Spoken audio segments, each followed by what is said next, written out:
Welcome to doctor மைக்லீஸ் music therapy channel.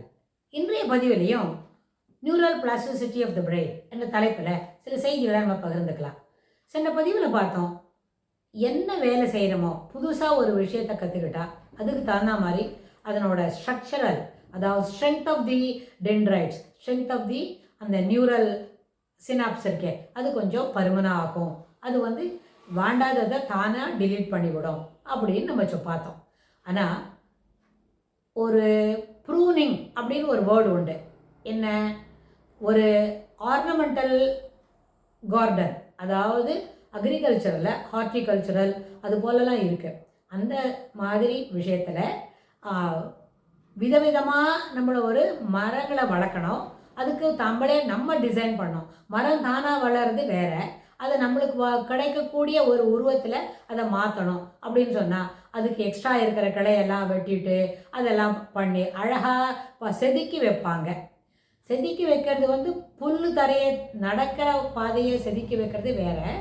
மரத்தையே அது எப்படி வளரணும்னு நாம் ஒரு வரையறையை சொல்லி அதுக்கு தகுந்த மாதிரி ஒரு ஒரு ஷேப், அதுக்குன்னு ஒரு உருவம் கொடுத்து அதுபோல் வளர்க்குறதெல்லாம் உண்டு. ஆனால் பொதுவாக நம்ம என்ன சொல்லுவோம், அக்ரிகல்ச்சரில் முதல் பாடம் விவசாயத்தில் சொல்லி கொடுக்கும் பொழுதே பயிரோடு பிரியமாக பழகு, அன்பாக பயிர் செய், பருவத்தே பயிர் செய் சொல்லி தருவாங்க.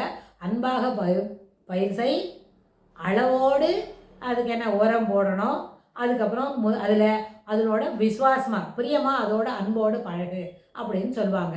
ஏன்னு சொன்னால் பயிரோடு கூட அன்பாக பழகணும் அப்படின்றத தெரிஞ்சுட்டாதான். மனிதனுக்கு மனிதன் அன்பு செய்வது வேறு, ஆனால் பயிருக்கு அன்பு செய்தால் அது விளைச்சலை அதிகமாக கொடுக்கும், உனக்கு அதில் மன திருப்தி ஏற்படும் அப்படின்னு தான் முதல் பாடமே சொல்லி கொடுப்பாங்க. அந்த மாதிரி அடிப்படையில் நம்ம அங்கே ப்ரூனிங் பற்றி சொல்லித்தர மாட்டாங்க. அப்புறம் ரிஃபைன்டு லெவல் ஆஃப் அக்ரிகல்ச்சரல் வரும்போது தான் அந்த ஹார்டிகல்ச்சர் வரும். ஹார்டிகல்ச்சரில் எப்படி காஸ்ட்லி பயிரெலாம் வைக்க முடியும், ஒரு பூ பூக்கிறதுக்கே எத்தனை ரூபா செலவாக்கணும் அப்படிலாம் நிறைய சொல்லி தருவாங்க. அங்கே தான் வரும் கட்டிங், ப்ரூனிங் அதெல்லாம் பற்றி அங்கே சொல்லுவாங்க. ஆனால் அதுபோல் நம்ம மூளையில் நம்ம நிறைய விஷயங்களை நம்ம சொல்லித்தரோம், நம்ம நிறைய பழக்கப்படுத்திக்கிறோம். முதல்ல இந்த நியூரோபிளாஸ்டிசிட்டினா என்ன? நிச்சயமாக நம்மளோட மூளையை சிறிய அளவுலேருந்து பெரிய அளவில் வரைக்கும் அதை பழக்கப்படுத்துகிறோம். சின்ன சின்ன வேலைகளை செய்கிறது வேறு, பார்த்து கற்றுக்கிறது வேறு. Learning by imitations, learning by actions, learning by reactions, learning by vocabulary நிறைய படிச்சுட்டு நம்ம அதை சிறப்புப்படுத்துறது போல் மூளையை நல்லபடியாக பழக்கப்படுத்துகிறோம். எந்த விதத்தில்னு கேட்டால் புது புது விஷயங்களை கற்றுக்கிறதுக்கு. இப்போ பெயிண்டிங் கற்றுக்கணும் அப்படின்னா சென்ற பதிவில் பார்த்தோம், ஒரு வெஜிடபிள்ஸ் இயற்கையாக மனித உருவங்களை வரையறது காட்டிலும் சாதாரணமாக ஒரு டேபிள், சேர், அக்ரிணை தின்களை முதல்ல வளர்த்து வரைஞ்சி பார்க்கலாம். அப்புறம் இந்த மாதிரி வெஜிடபிள்ஸ், ஃப்ளவர்ஸ், அதுபோல் ஃப்ளவர்ஸ் எல்லாம் வரைஞ்சி பார்க்கலாம். இது எல்லாமே இந்த ட்ராயிங்கெல்லாம் நம்மளுக்கு பர்ஃபெக்ஷன் வரோம்னு சொன்னால் it is a progressive end.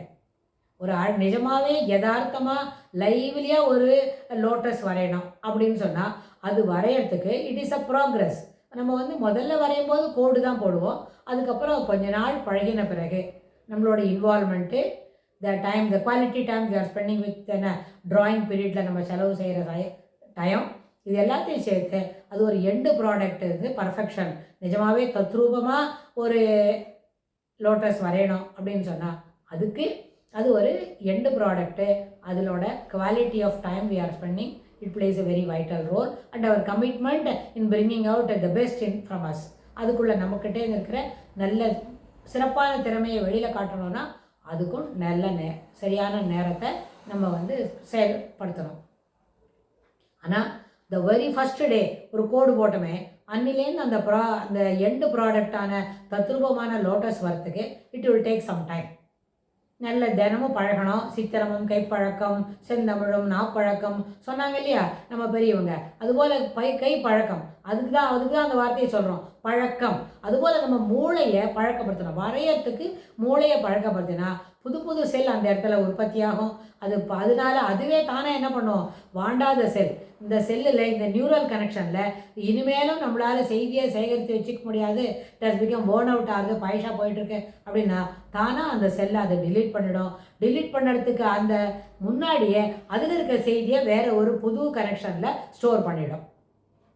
இது வந்து நம்ம சொல்கிற அளவுக்கு நேரத்தில் இல்லை, ஒன்றும் கூட சீக்கிரமாக நடக்கும். இது ஒரு சிறப்பான விஷயம். இதை நம்ம புரிஞ்சுக்கிட்டாலே நம்ம யாருக்குமே மறதி என்ற வார்த்தையே இல்லை. இதை புரிஞ்சுக்கிட்டாலே யாருக்குமே எதுவும் எனக்கு இது வராதுப்பா, எனக்கு அதெல்லாம் போட வராதுப்பா, கணக்குன்னா எனக்கு ரொம்ப பயம்ப்பா, அதெல்லாம் இல்லைப்பா, அப்படி எதுவுமே இல்லைப்பா, எல்லாமே எல்லாருக்கும் வரும்ப்பா. ஒன்லி திங் யூ ஷுட் பழக்கப்படுத்தணும். எல்லாத்துக்கு மேலே சிலவங்களுக்கு சொல்லிக் கொடுத்தா உடனே வரும், சிலவங்களுக்கு சொல்லிக் கொடுத்தா 1 மாதம் ஆகும். பரவாயில்ல, don't mind, you go for the time. நம்மக்கிட்ட என்ன இருக்கக்கூடாது, எது தெரியாது அப்படின்ற அந்த வார்த்தையை நம்ம டிக்ஷனரியில் இருக்கக்கூடாது. அப்படின்னா எல்லாவற்றையும் தெரிந்து கொள்வதற்கு முயற்சி செய்ய வேண்டும். சிலவங்களுக்கு தெரிந்து கொள்வதற்கு முயற்சி செய்வாங்க, அவங்களுக்கு உடனே வரும், நம்மளுக்கு நேரம் பிடிக்கும், அவ்வளோதான்.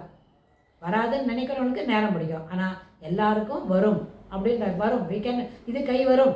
இந்த ட்ராயிங் போடுறது நமக்கு கை பழக்கத்துக்கு வரும். சித்திரமும் கை பழக்கம், அதனால தானே சொன்னாங்க. அதனால் நம்ம பழக பழக வெறும் கோடா போட்ட ஒரு லோட்டஸு தத்ரூபமான ஒரு தாமரை பூவாக மாறுறதுக்கு எல்லா வாய்ப்பும் உண்டு.